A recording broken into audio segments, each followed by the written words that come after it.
She's a charter member of the LPGA, and in the LPGA Teaching Hall of Fame. She's here from California. And as a guest of the Michigan section of the LPGA, she's here to help celebrate the 100-year anniversary of the Women's Amateur. She's also a prior winner.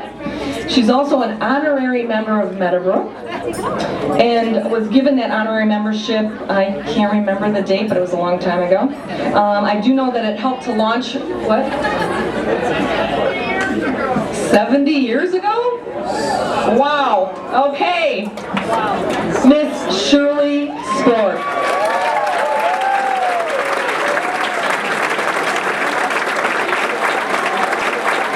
I'm here with Shirley Spork. Now, Shirley is a co-founder of the LPGA.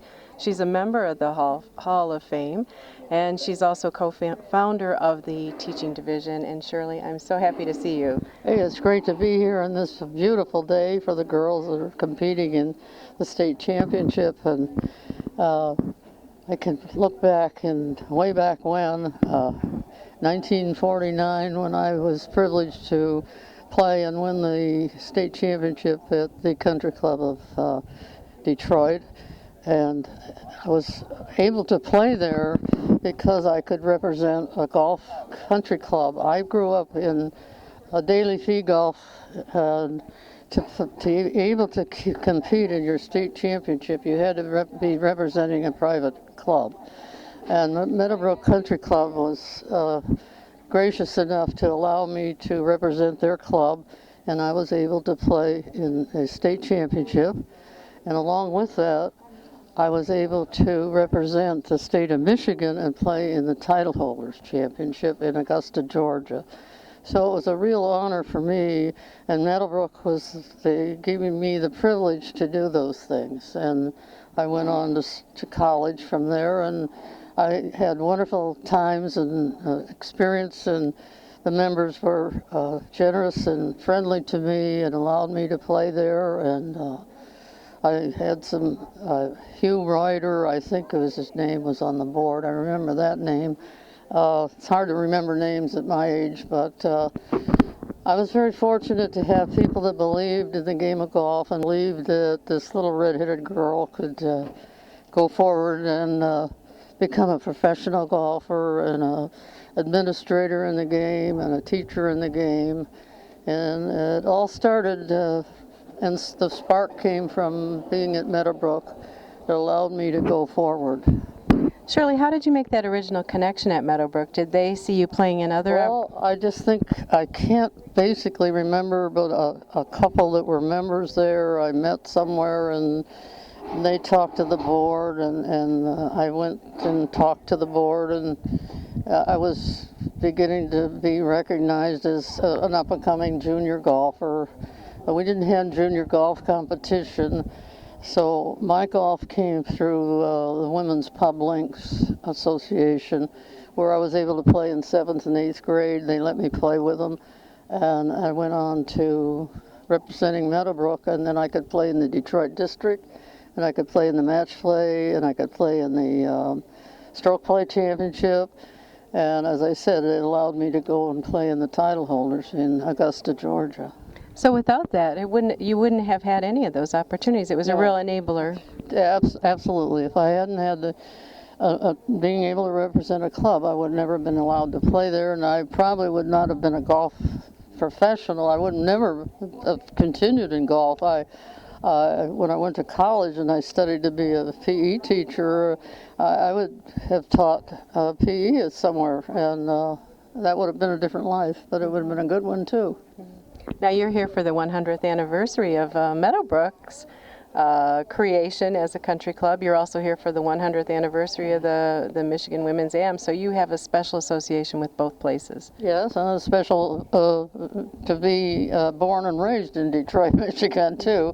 But I started as a little kid, 11 years old, moving next to a daily fee golf course, Bonnybrook, over at 8 Mile and Telegraph, and I chased around and found some golf balls and sold them back to a golfer, and I had a $1 bill, and I went downtown in Detroit, and I ended up at the S.S. Kresge dime store, and they had a barrel, with golf clubs in it for $1, and they were tall ones and short ones and wooden ones and metal ones.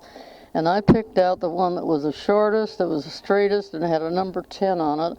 And come to find out, it was the last club you ever used, and that was a putter. So the first club I ever had was a putter. And I would found some tees, and I'd tee it up and down the fairway, up the hill, and putt, and then I'd go down the hill. And those 2 holes, the ranger would chase me off the golf course because I hadn't paid my daily fee.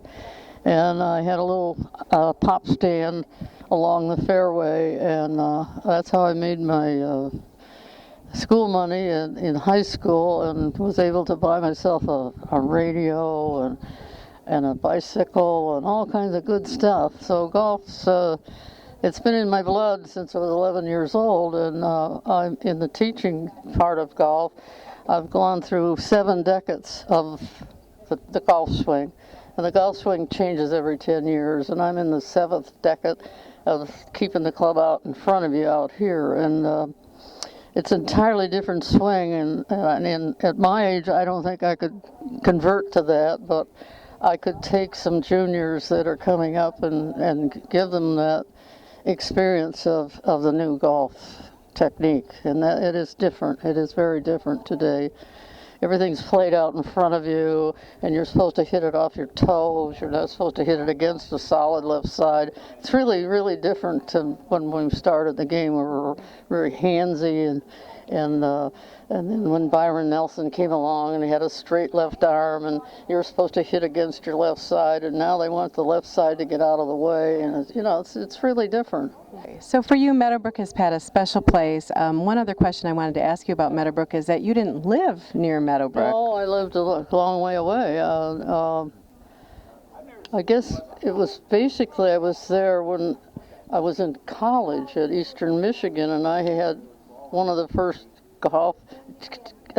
cars on campus. It was a 10-year-old car, and it was named Pearl. Pearl was my favorite, and that car got me to go to play in tournaments in the district and to go over to Meadowbrook all the time and play. And we used to park Pearl under the tree at where the dorm, a Goodman dorm at Eastern, and everybody watched Pearl. Nobody was going to hurt Pearl.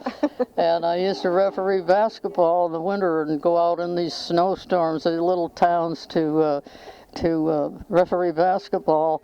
And that's how I made my spending money. It was big time then. I got $15 for a referee basketball game. That was a lot of money in those days, and that was my spending money in school. Again, this is Susan Barely with Michigan Golfer, and we have been speaking with Shirley Spork, co-founder of the LPGA, its teaching division, also a Hall of Famer. Thank you very much, Shirley. It's great to be here, and it's a wonderful day, and I hope that I see some good low scores for the girls that are coming up in the game.